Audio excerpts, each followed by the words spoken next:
زور بے دو عالم کا زور بے دو عالم کا محبوب یگانہ ہے زور بے دو عالم کا محبوب یگانہ ہے زور بے دو عالم کا محبوب یگانہ ہے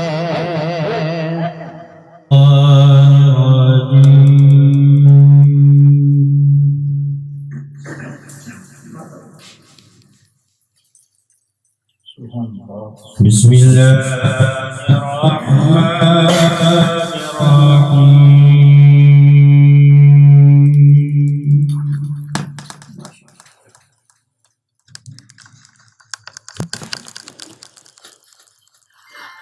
والتين والزيتون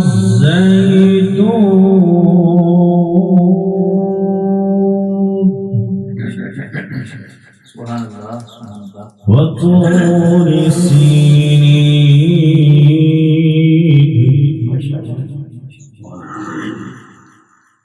وهذا البلد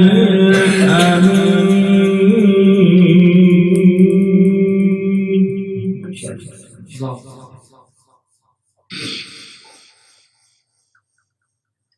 لقد خلقنا الإنسان في أحسن تقويم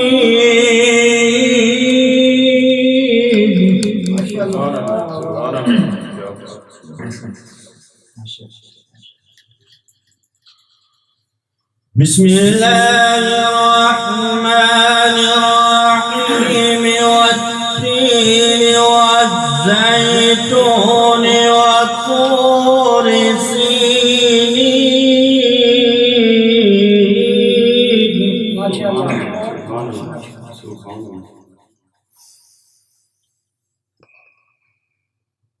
والتين والزيتون وطور سينين وهذا البلد الأمين سبحان اللہ سبحان اللہ سبحان اللہ ماشاء اللہ لقد خلقنا الإنسان في أحسن تقويم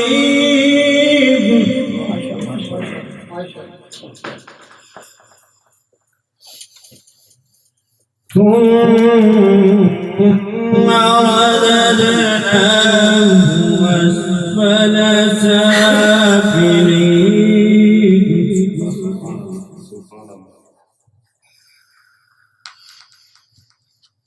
إلا الذين آمنوا وعملوا الصالحات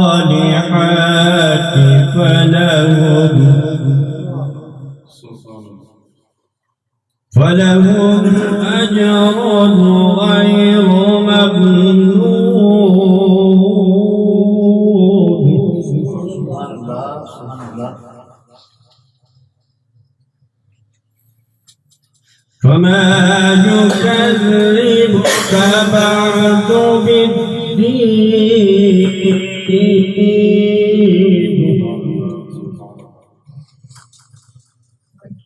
أليس الله بأحكم الحاكمين آمنت بالله صدق الله العظيم صلی علی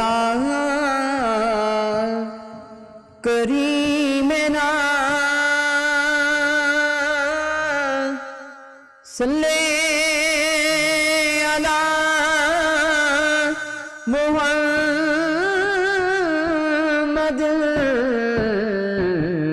صلی علی شفیعنا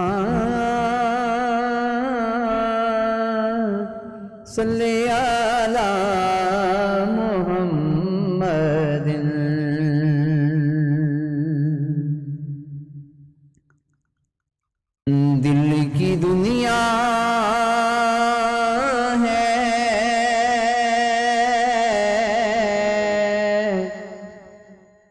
ہر لحظہ سجی رہتی ہے، دل کی دنیا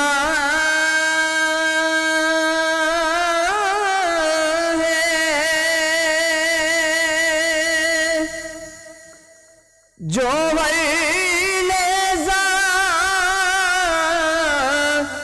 سجی رہتی ہے،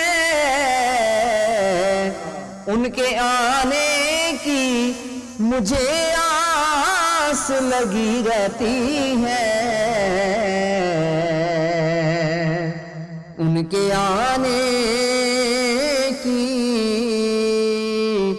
مجھے آس لگی رہتی ہے، ان کے آنے کی مجھے آس لگی رہتی ہے، اور یہ نہ سوچو کہ وہ آئیں گے تو بیٹھیں گے کہاں، یہ نہ سوچو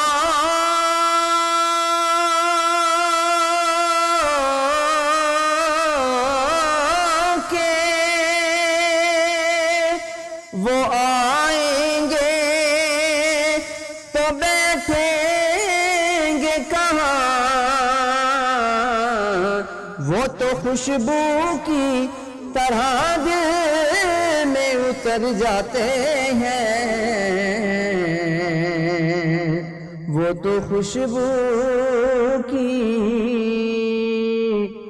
طرح دل میں اتر جاتے ہیں، وہ تو خوشبو کی طرح دل میں اتر جاتے ہیں، صلی اللہ علیہ کا یا رسول اللہ وسلم علیہ کا یا حبیب اللہ۔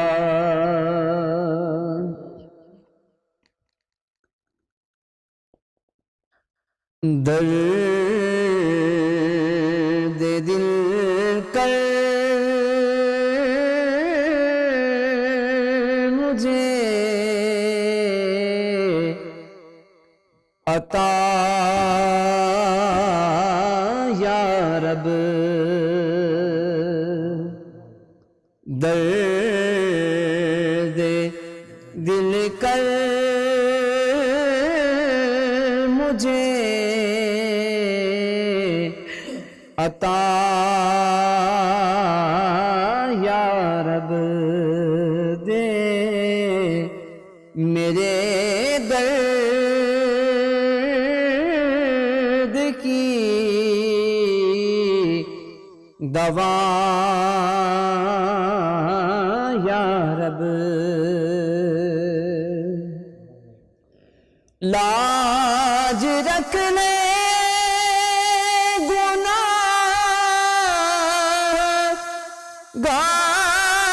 گاروں کی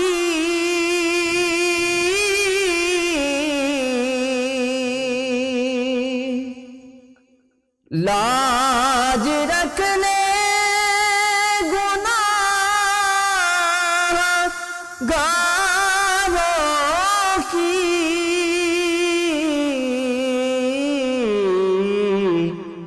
نام رحمان ہے تیرا یا رب، نام رحمان ہے تیرا یا رب دے، میرے درد کی دوا یا رب عیب میرے نہ کھول محشر میں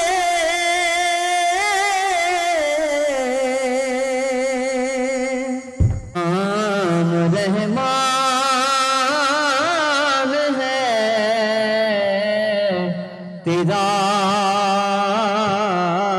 یا رب دے میرے درد کی دوا یا رب درد دل کر مجھے عطا یا رب درد دل کر مجھے عطا یا رب دے میرے درد کی دوا یا رب صلی اللہ علیہ کا یا رسول اللہ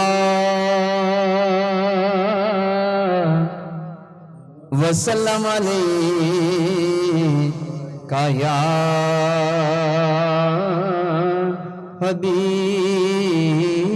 حبیب اللہ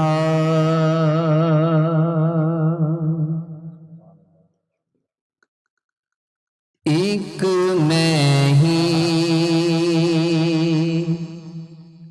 نہیں ان پر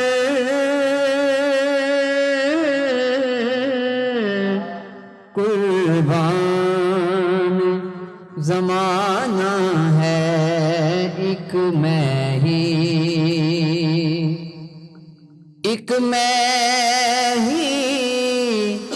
نہیں ان پر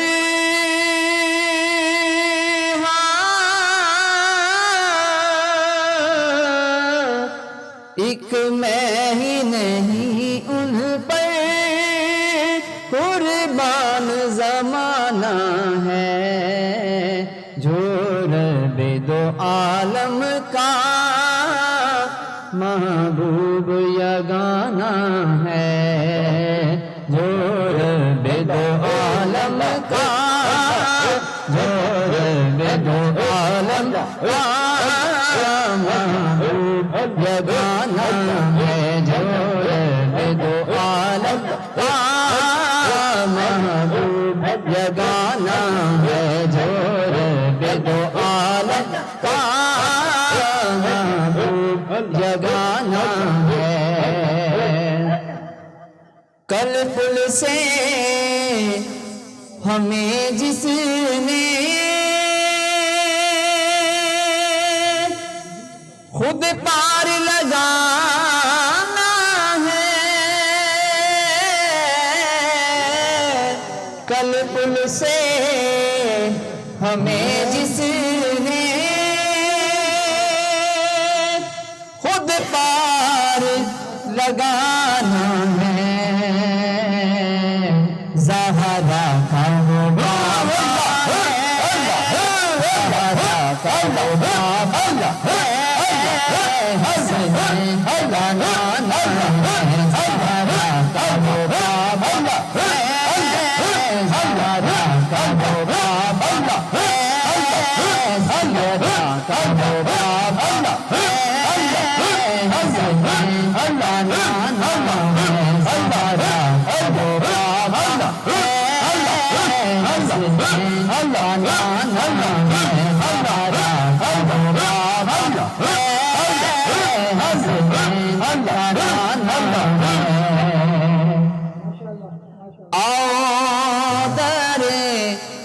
زہرا پر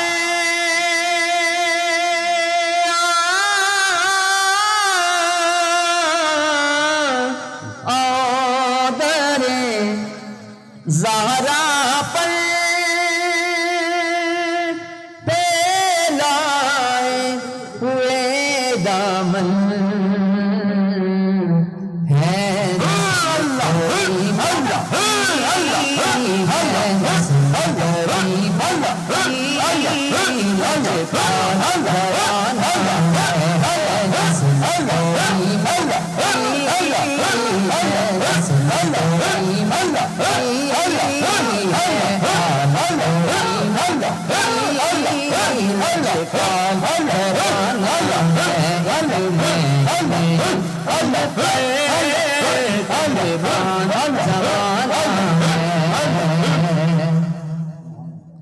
سو بار اگر توبہ ٹوٹی بھی تو حیرت کیا، سو بار اگر توبہ ٹوٹی بھی تو حیرت کیا، بخشش کی روایت میں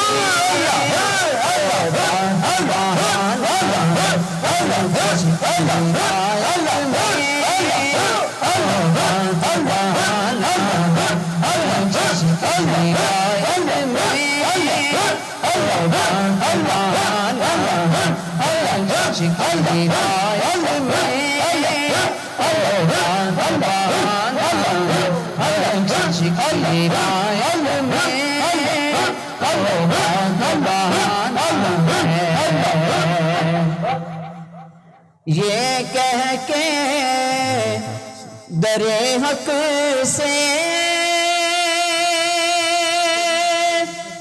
لی موت میں کچھ مانا، یہ کہہ کے در حق سے لی موت میں کچھ مولا، سرکار کی آمد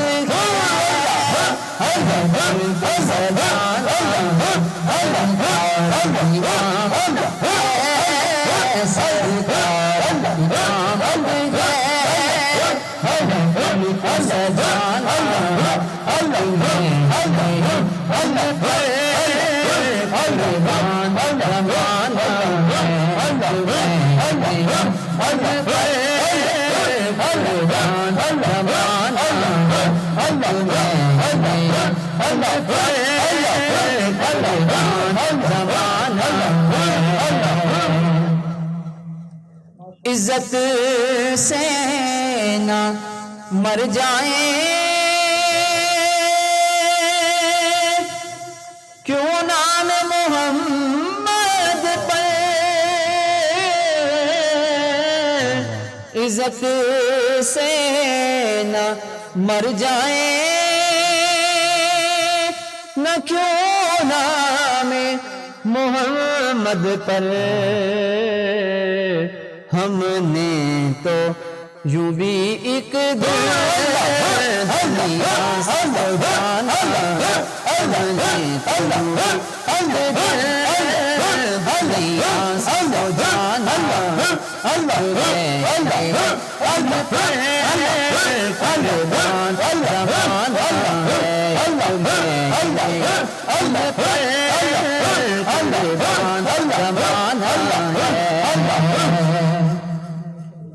محروم کرم اس کا رکھیے نہ سرے محشر، محروم کرم اس کو رکھیے نہ سرے محشر، جیسا ہے سیرا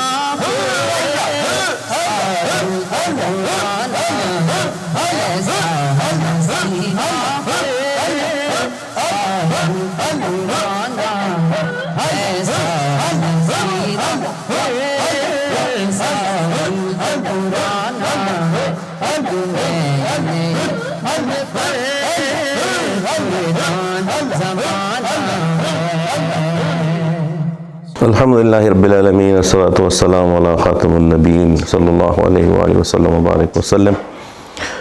بہت شکریہ اما اقبال اعجاز جان صاحب کا، دیگر طارق صاحب، میرے احباب یہاں پہ تشریف فرما ہے. اللہ تعالیٰ آپ کو خوش و خرم رکھے، اور اس عزت افزائی کے لیے میں آپ کا بہت مشکور ہوں. بات کی انہوں نے کہ مجھے کوئی فتح جنگ میں کام تو نہیں، اس سے بڑی سعادت کہاں ہو سکتی ہے، یہ تو گستاخی میں آ جائے گا اگر میں اس طرح کی، لیکن ان کو معلوم ہے کہ کچھ ذمہ داری ہے جس کے لیے مجھے جانا پڑ رہا ہے، اس لیے تھوڑی سی جلدی ہو رہی تھی. ایسا نہیں ہے، کوئی کام کاروبار تو زندگی میں ہوتے ہیں، اور بیان جو ہے وہ میں کیا کروں گا، بیان جیسے الفاظ جو ہیں، جو چناؤ الفاظ کا وہ جیسے آپ کر سکتے ہیں، آپ کے پاس الفاظ کا چناؤ ہے، ہم تو وہ بات کرتے ہیں جو عام انسان کو سمجھ آئے. دنیا داری والی بات ہوتی ہے، دنیا میں سارے دن وہ لین دین والا کام کرتے رہتے ہیں. حال بتہ یہ ہے کہ کوشش کی ہے کہ اس دعا پہ جو آقا دو عالم صلی اللہ علیہ وسلم نے فرمائی، اللہم ربنا آتنا فی الدنیا حسنۃ وفی الآخرۃ حسنۃ وقنا عذاب النار، اس پہ کوشش کی کہ اپنی دنیا بھی اور اپنی آخرت کے لیے بھی کچھ سامان کریں، اور اپنی دنیا کے لیے بھی کچھ سامان کریں، کیونکہ پیٹ کے بغیر بھی دنیا جو ہے وہ انسان کا مشکل ہے، محال ہے، اور آخرت تو خیر اس کے لیے تو تیاری ہر مسلمان پر فرض ہے. عرض یہ ہے کہ ہم یہاں پہ سیکھنے آتے ہیں. جہاں تک خطاب کی بات ہے تو وہ تو میں نے جیسے پہلے عرض کیا، میں یہاں پہ ایسے محفل میں آپ سے سیکھنے آتا ہوں کہ ما اصاب من مصیبت الا باذن اللہ. میں یہ سیکھنے آتا ہوں کہ جب انسان پر مصیبت آتی ہے تو کیسے اسے صبر کرنا ہے. یہ ایسی محفلوں میں میں سیکھتا ہوں. میں ایسے سیکھتا ہوں کہ جب میں نے اپنے گھر سے قدم باہر نکالنا ہے تو میں نے کس طریقے سے اپنی زندگی کو آگے بڑھانا ہے. میں یہ سمجھتا ہوں، میں یہاں پہ آ کے یہ سیکھتا ہوں کہ مجھے اپنی اولاد کے ساتھ کیسا رویہ رکھنا ہے، مجھے اولاد کو کیسا پڑھانا ہے، ان کو کیسے آگے کرنا ہے. میں یہ سیکھتا ہوں کہ مجھے آقا دو عالم صلی اللہ علیہ وسلم کی زندگی، آپ صلی اللہ علیہ وسلم کی تمام آپ صلی اللہ علیہ وسلم کی تمام سنتیں ہیں، ان کے بارے میں سیکھنے کے لیے میں آتا ہوں. میرا ہرگز نہ میں بول سکتا ہوں نہ مجھ سے کوئی بات ہو سکتی ہے، میں صرف سیکھنے کے لیے آتا ہوں. لیکن یہ آپ کا بڑا پن ہے، آپ کی نوازش ہے، آپ کی عزت افزائی ہے کہ آپ مجھے بھی بولنے کا موقع دیتے ہیں. تو میں تو ایک عام سی بات کرتا ہوں کہ ایک انسان، میں یہ سمجھتا ہوں کہ جب ایک تہیہ کر لے،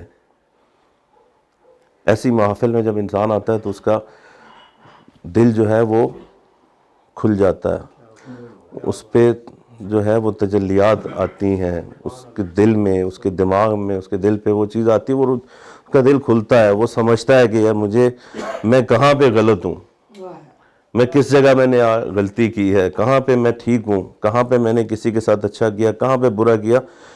جیسے ایک انسان قبر کے آگے کھڑا ہوتا ہے نا، اور اس کو ایک سوچ آتی ہے کہ یار میں نے بھی ایک دن اس میں جانا ہے، وہ اس وقت اس کے تخیل میں بہت ساری باتیں آتی ہیں، میں نے یہ کیا، میں نے یہ کیا، میں نے اس کے ساتھ یہ کیا، اس کے.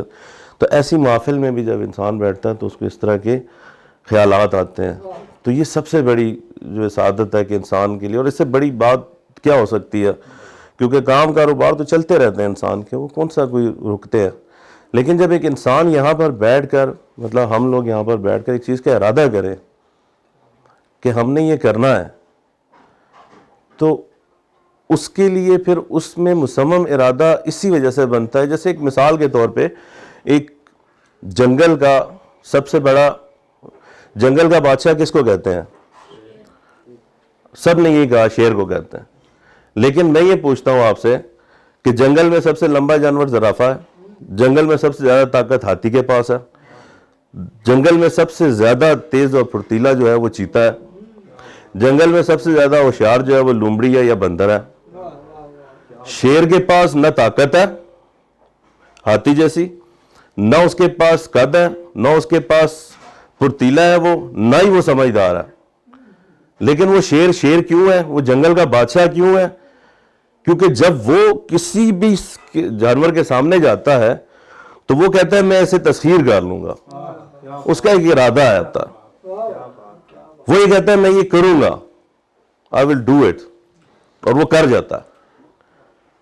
اور جو اس کے سامنے اگر ہاتھی بھی کھڑا ہے نا اور وہ 2 قدم پیچھے ہٹتا ہے تو وہ اس لیے پیچھے ہٹتا ہے کہ یار یہ کہیں میری سونڈ ہی نہ کھا جائے، کہیں یہ نہ کر لے. ہم جب انسان مطلب اپنی جب کسی چیز کا ارادہ کرتے ہیں اور کچھ سوچتے ہیں تو ہم پھر کہتے ہیں ہمیں یہ کرنا چاہیے، اس پہ توکل ہے نا، پھر اس پہ چھوڑ دیں، بعد کی بعد میں دیکھی جائے گی. لیکن جب ایک انسان ایک طرف ایک قدم اٹھاتا ہے تو وہ پھر اس قدم رکھے چلے اس پہ. وہ یہ نہ کہ یار میں نے دیکھیں مصیبتیں تو تمام انبیاء کرام علیہ السلام پر آئی ہیں، رسول اللہ صلی اللہ علیہ وسلم پر آئی ہیں، صحابہ کرام رضوان اجمعین پہ آئی ہیں، کن پہ مصیبتیں نہیں آئیں. لیکن استقامت تو یہی ہے نا کہ جب آپ ہم استقامت رکھیں اور اپنے آپ کو مستحکم اپنے آپ کو رکھیں، ہر چیز میں قائم رکھیں، تو کبھی بھی کسی بھی موقع پہ ہم جو ہے وہ پیچھے نہیں رہ سکتے. ہمارا یہ ایمان ہونا چاہیے، اور یہ چیزیں ہمیں ہمارا دین ہی سکھاتا ہے. یہ بچے ہیں ماشاءاللہ، کل انہوں نے ہماری جگہ بیٹھنا ہے، ہماری جگہ لینی ہے، کل انہوں نے سوچنا ہے. یہ آج کل کے جو بچے ہیں نا، یہ بچے وہ بچے نہیں ہیں کہ جب ہمارے زمانے میں تھے. ہمیں اپنے والدین کہتے تھے، ہمیں اپنے مطلب والد کہتے تھے یہ اس طرح، ہم کہتے تھے جی اوکے، جو ان کا مسلک ہمارا مسلک، جو ان کا مذہب ہمارا مذہب. ہمارا باپ ایون کہ ووٹ بھی اسی کو دینا جس میں ہمارے باپ نے ووٹ دیا، اسی کو ووٹ دینا.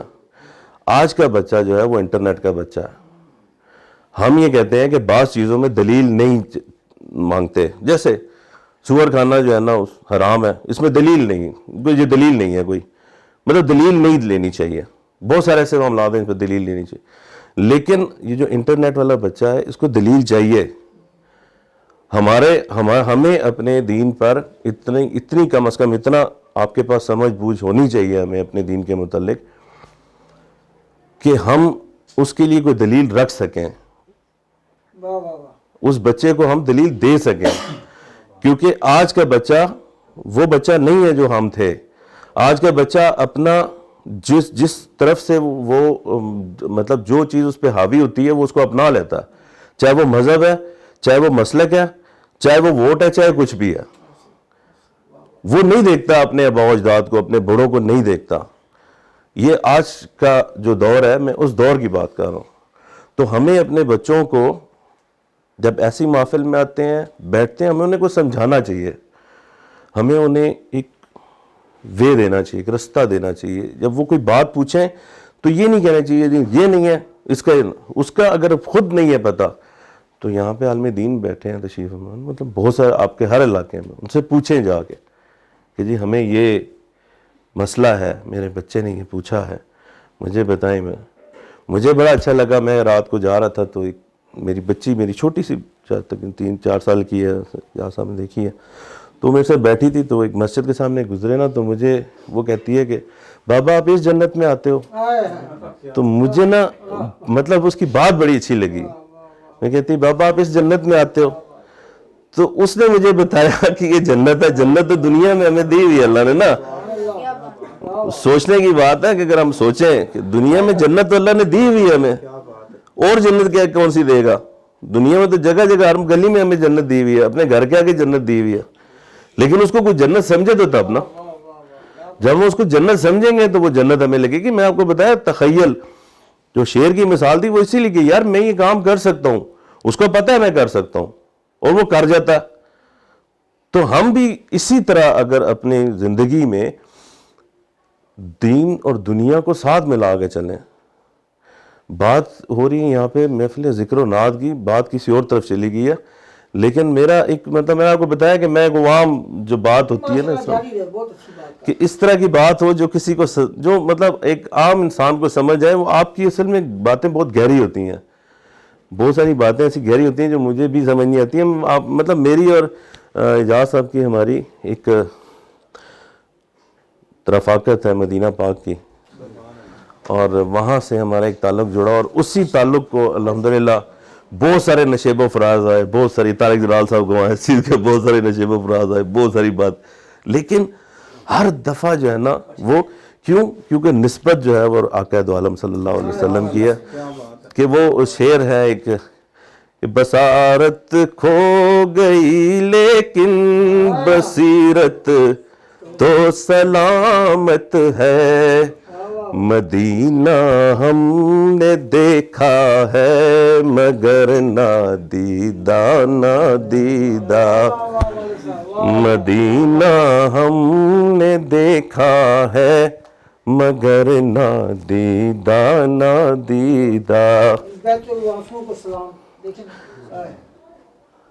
تو بس اتنی سی بات کرنی تھی مجھے آپ لوگوں سے، آپ تمام حضرات سے، آپ کے پیار کا، آپ کے اخلاص کا بہت بہت شکریہ، اور اللہ تعالیٰ ہم سب کا حامی و ناصر، اللہ تعالیٰ ہم سب کا مددگار ہو، اللہ تعالیٰ ہم سب کو اس تمام جو ہمارے یہاں پہ آپ کی نصیحتیں ہیں، فضیلتیں جو بھی ہیں، ان پہ اللہ تعالیٰ ہمیں عمل کرنے کی توفیق عطا فرمائے، آقا دو عالم صلی اللہ علیہ وسلم کی دربار کی حاضری نصیب فرمائے، مکہ شریف حرمین شریفین کی حاضری نصیب فرمائے، کیونکہ آپ ٹی وی میں یا کس میں جب بھی دیکھتے ہیں اور جب آپ کو حرمین شریفین کا ایک منظر نظر آتا ہے تو جو گیا ہوتا ہے اس کو زیادہ تکلیف ہوتی ہے، اس کو زیادہ وہ جنون ہوتا ہے کہ اللہ تعالیٰ کوئی رستہ بنائے، کوئی سبب بنائے کہ ہم جائیں، کیونکہ وہاں کی خوبصورتی ہو رہا ہے، وہاں پہ دل ملتے ہیں، وہاں پہ معجزے، میں کہتا ہوں آج کے دور میں اگر کسی نے معجزے دیکھنے تو وہاں پہ دیکھے، اور وہاں پہ ہیں، آج کے دور میں ہیں، میرے ساتھ ہوئے، بات ذرا لمبی ہو جاتی ہے،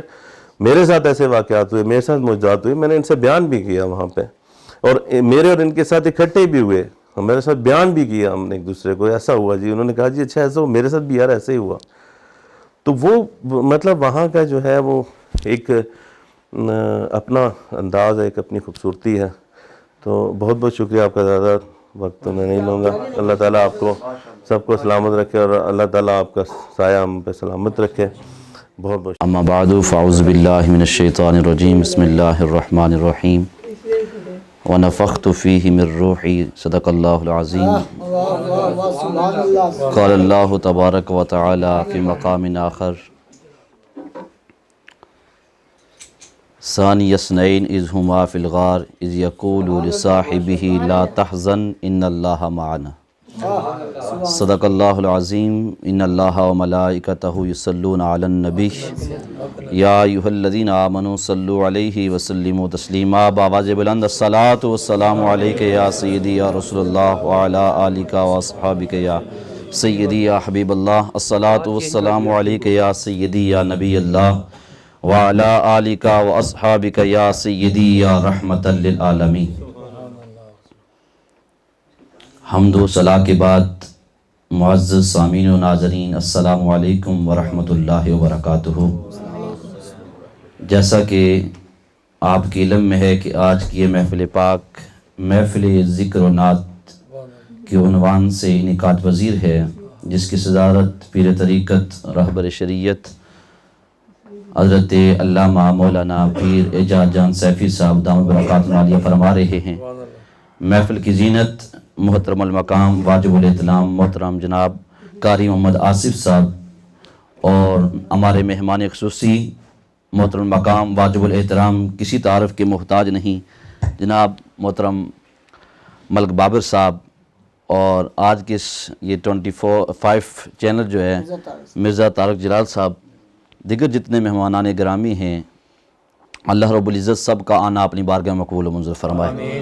میں مختصر سے وقت میں باتیں کافی یہاں پہ چھڑ گئی، کبھی تو روح کی بات ہوئی، کبھی جسم کی بات ہوئی، کبھی صداقت کی بات ہوئی، تو میں چاہتا ہوں میں سب کو ملا کے کچھ کہہ دوں۔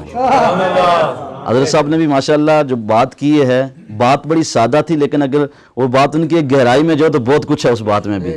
ملک صاحب نے بات کی، اس بات میں بھی بڑی بات تھی، ارادے کی جو بات انہوں نے کی، یہ ارادہ بڑا معنی رکھتا ہے۔ زندگی کے جتنے بھی پہلو ہیں اس کے اندر ارادہ بڑا معنی رکھتا ہے۔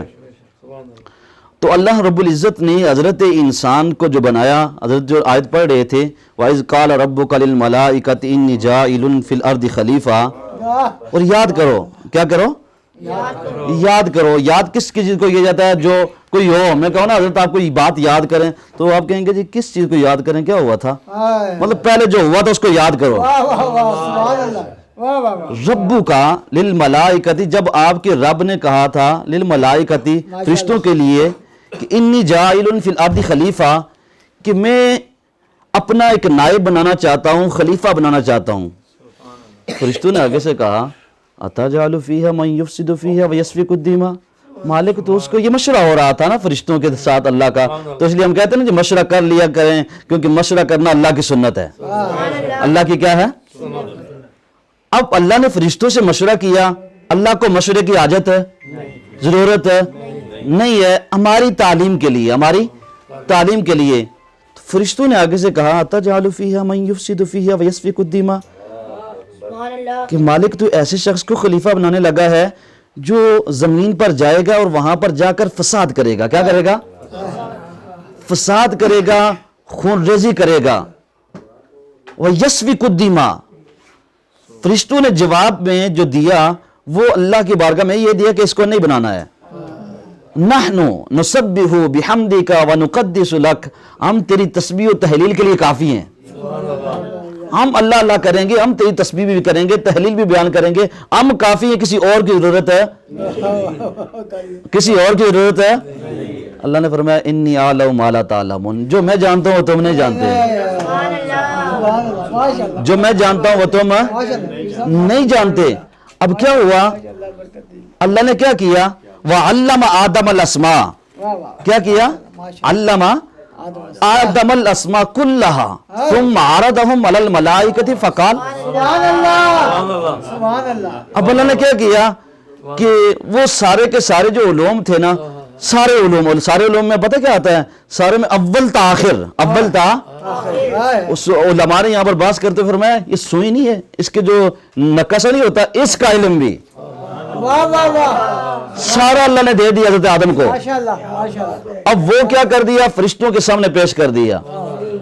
کہا فرشتوں تم اس کے نام بتاؤ. کیا کرو؟ فقال انبئونی باسماء ہؤلاء ان کنتم صادقین، ان سب کے نام بتاؤ اگر تم سچے ہو. اب فرشتوں نے جب یہ بات سنی تو فرشتے پریشان ہو گئے. اب وہ تو وہی جانتے تھے جو رب نے دیا تھا، رب کی عطا کے بغیر وہ کچھ جانتے نہیں ہیں. فرشتوں نے کہا مالک ہمیں تو نہیں پتا، کچھ کے نام بتا دیے، کچھ کے نہیں بتا سکے، ہمیں نہیں پتا. اللہ نے فرمایا قال یا آدم انبئہم باسمائہم. آدم اب تم خبریں دو نا ہمیں، مفتی صاحب کیا بات ہے، اب تم نام بتاؤ، تم اسماء گنواؤ. اب حضرت آدم علیہ السلام نے گنوانا شروع کیے، اول تاخر سب کے نام بتا دیے. فرشتوں نے جواب میں کیا کہا؟ قالوا سبحانک لا علم لنا الا ما علمتنا. مالک تو پاک ہے، تو کیا ہے؟ پاک ہے، ہمارے پاس تو وہی ہے جو تو نے دیا ہے. تو اب یہ جو عزتی انسان کا جو ڈھانچہ ہے، جسم ہے، یہ سارا جو فرشتوں نے بنایا، کس نے بنایا؟ یہ ہمارے پاؤں، ہمارا جسم سارا جو ہے یہ فرشتوں نے بنایا ہے. یہ جو خمیر ہے حضرت انسان کا، یہ مٹی سے بنایا گیا. کس سے بنایا گیا ہے؟ مٹی سے یہ سارا بنا. جب یہ سارا پروسیس تیار ہو گیا تو اس کے بعد جب یہ ہمارا جو چہرہ ہے اس کی باری آئی، تو چہرے کی باری ہے تو اللہ نے فرمایا کہ فرشتوں اب یہ چہرہ بنانا ہے، اس کو بڑا سجانا ہے، اس میں آنکھیں بھی لگانی ہیں، اس میں ناک بھی لگانا ہے، اس میں گال بھی لگانے ہیں، ہونٹ بھی لگانے ہیں، کان بھی لگانے ہیں، دماغ بھی رکھنا ہے، اور اس میں سارا نظام بھی چلانا ہے. اب یہ سارا نظام آپ نے کرنا ہے. اب جب فرشتوں کو یہ پتا چلا نا یہ کام سارے ہم نے کرنے ایک چہرے کے اوپر، باقی جسے بنا لیا، چہرے کے اوپر اتنا کچھ کرنا ہے. عاجز آ گیا، اللہ کے بارگاہ میں عرض کرنے لگے مالک ہم تو نہیں کر سکتے، ہم نہیں کر سکتے، اب ہم نہیں کر سکتے. والتین والزیتون وطور سینین وہذا البلد الامین لقد خلقنا الانسان فی احسن تقویم. کیا کیا؟ اللہ فرماتا ہے البتہ تحقیق ہم نے انسان کو احسن تقویم بنایا ہے. اب جب فرشتے عاجز آ گئے تو اللہ نے فرمایا کہ اب میں بناتا ہوں. اب اس لیے فرمایا کہ اللہ تعالیٰ نے اپنے دست قدرت سے، کس سے؟ اپنے دست قدرت سے حضرت انسان کے چہرے کو بنایا ہے، دست قدرت. اس لیے فرمایا نا چہرے پہ کسی کو تھپڑ نہ مارو، کیونکہ یہ اللہ کی قدرت کا شاہکار ہے. چہرے پہ تھپڑ نہ مارو، چہرے پہ نہیں، یہ اللہ نے اپنے ہاتھوں سے بنایا ہے. اللہ نے اپنے دست قدرت کا لفظ استعمال کرتے ہیں، دست قدرت سے بنایا ہے. لقد خلقنا الانسان فی احسن تقویم. اب انسان اصل میں یہ دنیا کا انسان ہے ہی نہیں ہے، ہم احسن تقویم میں رہے تھے. کہاں پہ احسن ہے؟ اب ثم رددناہ اسفل سافلین. پھر کیا ہوا؟ ہمیں اس سے نیچے بھیج دیا گیا اسفل میں. کیا؟ ثم رددناہ، پھر ہم نے ان کو پیچھے نیچے بھیج دیا اسفل سافلین. یہ دنیا میں جو ہم اسفل میں رہ گئے ہیں. ہماری اصل جگہ یہ نہیں ہے، ہماری اصل جگہ اوپر ہے. ہمیں یہاں اسفل میں بھیجا گیا ہے. اور یہ اسفل کا معنی پتہ کیا ہوتا ہے؟ گر جانا. اسفل سافلین جو گہرائیوں میں چلا جائے، تہوں میں گر جائے. اب یہ کیا ہوا؟ تھا بلندیوں کا، گر گیا گہرائیوں میں. اصل مقام تو اس کا تھا ہی نہیں. فرمایا پھر کیا ہوگا؟ اب کیسے ہوگا؟ فرمایا یہ تو خسارے میں ہے، اس کے پاس کچھ نہیں ہے. تھا بلندی کا لیکن خسارے میں چلا گیا ہے. مولک سارے خسارے میں چلے گئے؟ فرمایا نہیں، سارے خسارے میں نہیں ہو. الا الذین آمنوا، مگر وہ لوگ جو ایمان لائے. کیا لائے؟ بات نہیں سمجھائی کہ مگر وہ لوگ جو کیا لائے؟ ایمان لائے. اب جو ایمان لائے اللہ نے فرمایا کہ وہ خسارے والے لوگ نہیں ہیں. اب اس سے آگے بعد میں جو تصوف کی آپ کے کرنے لگا ہوں، وَعَامِلُ الصَّالِحَاتِ. کیا؟ عامل الصالحات جو کرنے والے ہیں، فرمایا ان کا درجہ اس سے بھی اوپر چلا جاتا ہے. فَلَهُمْ أَجْرٌ غَيْرُ مَمْنُونَ. ہمیں تھوڑا اور آگے نہ چلا جاؤں. اب دیکھیں یہ حضرت انسان کے مقام کو بتایا جا رہا ہے. ایک اور مقام پر فرمایا والعصر، زمانے کی قسم. کس کی قسم؟ یاد رکھیں ہمارے ہاں ہوتا ہے کہ زمانے کو ہم گالیاں دیتے ہیں، زمانہ ہی پیڑا آ گیا جی. حضور نے فرمایا زمانے کو گالی نہ دو، اللہ خود زمانہ ہے. زمانے کو گالی نہ دو، زمانے کو اللہ زمانے کی قسمیں کھا رہا ہے. زمانے کی قسم. ان الانسان لفی خسر، کہ بے شک انسان خسارے میں ہے. انسان کیا ہے؟ انسان خسارے میں ہے. مالک سارے انسان خسارے میں؟ فرمایا نہیں، الا الذین آمنوا، مگر وہ لوگ جو ایمان لائے، وعاملوا الصالحات، اور نیک کام کیے، اچھے عمل کیے، صالح ہو گئے. کیا ہو گئے؟ صالح ہو گئے. فرمایا وہ خسارے والے نہیں ہیں، باقی خسارے والے ہیں. ایک اور انسان، ایک مقام پر اللہ نے فرمایا وَقَانَ الْإِنسَانُ ضَعِيفًا. ہم نے انسان کو بڑا کمزور بنایا ہے. ہم نے انسان کو کیا بنایا ہے؟ کمزور نہیں ہے جی. انسان ہے آج دیکھیں نا، ہم چلتے پھرتے بڑے خوبصورت انسان ہے. آج دنیا میں فالج پڑ جائے تو ہم بس چرپائی پہ گر جائیں گے. دیکھیں مالک نے دی ہے نا یہ نعمت جان، آج یہ جان لے لیجئے تو ہمیں چلنے کی شکل بھی باقی نہیں رہے گی. اب اللہ نے ہمیں یہ بولنے کا کتنا خوبصورت ملکہ دیا ہے. آج یہ زبان توتلی ہو جائے تو ہم کیا کریں گے؟ اس کی عطا ہے نا.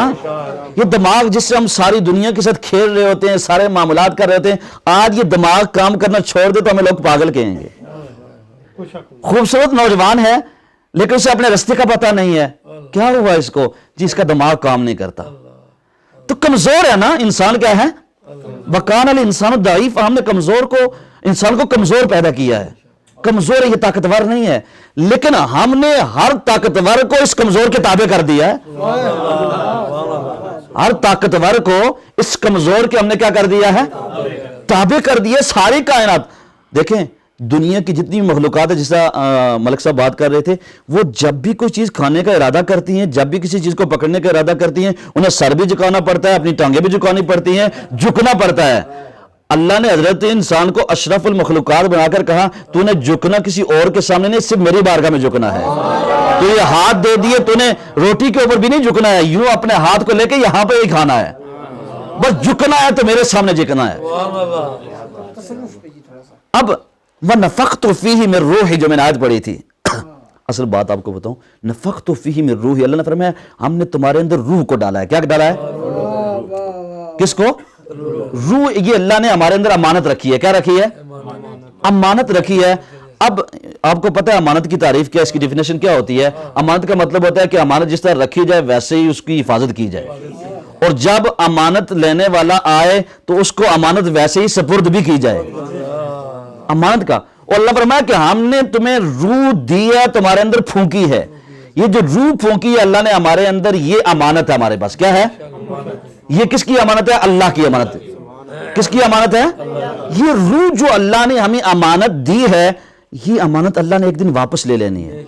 اب یہ میں تعلق آپ کو بتا رہا ہوں انسان کا جسم کے ساتھ، اور روح انسان کا جو آپس میں تعلق ہے جسم کا، یہ بڑا گہرا تعلق ہے. اللہ نے روح دی اور فرمایا کہ اب روح جو ہم نے دی ہے تمہارے پاس امانت ہے، ایک دن ہم اس کو واپس لے لیں گے. کیا کریں گے؟ جب اللہ اس روح کو واپس لے گا تو دیکھنا یہ ہے کہ جب ہم اللہ کو روح واپس کرتے ہیں، جس حال میں اللہ نے یہ ہمیں امانت دی تھی اسی حال میں ہم نے اپنے رب کو لٹائی ہے. اللہ نے جب ہمیں یہ روح دی، پاک تھی، خوشبودار تھی، پاک تھی، منزہ تھی ہر چیز سے، یہ طاہر تھی، لیکن جب ہمارے جسم سے نکالے گئی کیا یہ پاک تھی؟ خوشبودار تھی؟ کیا یہ کثافتوں اور دیگر چیزوں سے آلودہ تھی یا نہیں تھی؟ اب جب ہم نے اس روح کو اللہ کو واپس کرنا ہے، دیکھیں انسان کی حقیقت یہی ہے، آج ہمارے جسم سے جان نکل جائے ہمارا کچھ بھی نہیں ہے، ہم بے جان ہیں، ہمارے پاس کچھ نہیں ہے، ہمارے جسم کی کوئی وقت نہیں ہے. کیا ہوگا کہ فرمایا جائے گا کہ اب اس کو کیا کرو، غسل دو، غسل دینے کے بعد اس کو کفن پہناؤ، کفن پہنانے کے بعد کیا کرو، اس کو جنازگاہ میں لے کر جاؤ، جنازگاہ سے لے کر اس کو قبر میں اتار دو. اب قبر میں جب اتارا جائے گا تو وہاں پر بھی ایک ناحل ہے. اگر یہ نہ ہوتا تو یہ سارا پروسیس کیا ہوتا؟ وہاں بھی ہونا ہے. اب کیا ہوا، یہ روح جب بندے کی جسم سے نکال لی جاتی ہے تو یہ اللہ کی بارگاہ میں چلی جاتی ہے، اللہ کی امانت ہے. اب اس روح کی تازگی کو دیکھا جائے گا کہ یہ روح کتنی خوشبودار ہے. اللہ نے جو امانت اسے دی تھی، جو بندے کے پاس تھی، اس نے اس کی حفاظت کیسے کی ہے. یہ جتنی طاقتور ہوگی اتنی ہی اس کی قبر خوشبودار ہوتی جائے گی. اب جس طرح دیکھتے ہیں نا، اب سورج ہے، سورج کتنا اوپر ہوتا ہے، لیکن درخت کہاں پر ہوتا ہے، لیکن اس کی جو شعاعیں ہوتی ہیں، اس کی جو روشنی ہوتی ہے، وہ درخت کی جڑوں میں بھی اپنا فیضان دے رہی ہوتی ہے. اسی طرح روح حضرت انسان سے دور ہوتی ہے لیکن قبر میں وہ اپنا فیضان پہنچا رہی ہوتی ہے. جس قدر روح طاقتور ہوتی ہے اس قدر حضرت انسان قبر میں کیا رہتا ہے، وہ خوشبودار رہتا ہے، راحت میں رہتا ہے. جب یہ روح کمزور ہوتی ہے، انسان کے جسم کا اور روح کا تعلق بھی کمزور ہو جاتا ہے. لیکن اس روح کی ہم نے حفاظت نہیں کی. اب اس روح کا تعلق کس کے ساتھ ہے؟ قلب کے ساتھ ہے. کس کے ساتھ ہے؟ قلب کے ساتھ ہے. اور قلب کا تعلق کس کے ہے؟ ذکر کے ساتھ ہے. قلب کا تعلق کس سے ہے؟ ذکر سے ہے. جس ذکر کے بارے میں اللہ نے فرمایا ھذا ذکر مبارک انزلناہ، یہ ذکر جو ہے یہ مبارک ہے. کیا ہے؟ انزلناہ، ہم نے اس کو نازل کیا ہے. مبارک ذکر کو ہم نے کیا کیا ہے؟ نازل کیا ہے. اب یہ ذکر کیا ہے، یہ ہمیں سمجھ نہیں آ رہی. اس ذکر کیا ہے؟ اللہ نے اس کے ساتھ ایک اور آیت میں فرما دیا وَذِكْرَى لِلْعَابِدِينَ. وَذِكْرَى یہ نصیحت ہے عابدین کے لیے. کس کے لیے؟ ذاکر اور ذکرہ. ذاکر اور ذکرہ یہ عابدین کے لیے کیا ہے؟ نصیحت ہے. اب یہ ذکر جب حضرت انسان کرتا ہے تو اس کی جو قلبی کیفیات ہوتی ہیں وہ بدلتی رہتی ہیں. ہم مثال دیں، اب مثال پہ بڑی آسان بات کو ختم کرنے لگا ہوں. اب بڑی خوبصورت بات آپ کو سمجھانے جا رہا ہوں. اب انسان ہے نا، اللہ نے اس کے اندر نفوس رکھے ہیں. کیا رکھے ہیں؟ نفوس رکھے ہیں. اب ایک نفس ہے، ان کو اللہ نے قرآن میں بیان فرمایا ہے. یہ اپنے بات سے بات نہیں کر رہا، قرآن کی انشاءاللہ میں آپ کو دلیل دیتے جاؤں گا. اللہ نے قرآن کے اندر نفوس کو بیان بھی فرمایا ہے. یہ ہمارا جو اندر سسٹم ہے اس کے اندر نفوس ہیں. ایک نفس امارہ. کیا ہے نفس؟ جس کو اللہ نے بیان فرمایا وما ابرئ نفسی ان النفس لامارۃ بالسوء الا ما رحم ربی ان ربی غفور رحیم. یہ کون کہہ رہا ہے؟ یہ حضرت یوسف علیہ السلام. کون؟ حضرت وما ابرئ نفسی. آپ فرماتے ہیں میں اپنے نفس کی برات کا دعویٰ نہیں کرتا. ان النفس لامارۃ بالسوء، نفس جو ہے یہ برائی کا حکم دیتا ہے. الا ما رحم ربی، مگر جس پر اللہ رحم فرما دے. دیکھیں یار، نفس ہے نا، تو یہ اللہ جس پر رحم فرمائے وہی صحیح رہتا ہے، جس پر اللہ رحم نہ فرمائے اس کا کوئی حال نہیں ہے. اللہ جس پر رحم فرما دے. یہ نفس امارہ کا کام کیا ہوتا ہے جسم کے اندر؟ اس کا کام یہ ہوتا ہے کہ حضرت کو، بندے کو یہ گناہوں کی طرف مائل کرتا رہتا ہے، اس کے گناہوں کی طرف کھینچتا رہتا ہے. انسان جو نیکی کا راستہ چھوڑ کر برائی پر گامزن رہنے کی کوشش کرتا رہتا ہے. اب اسی کے اپوزٹ اللہ نے ایک اور نفس پیدا فرمایا ہے، اس کو نفس لوامہ کہا گیا ہے. کیا؟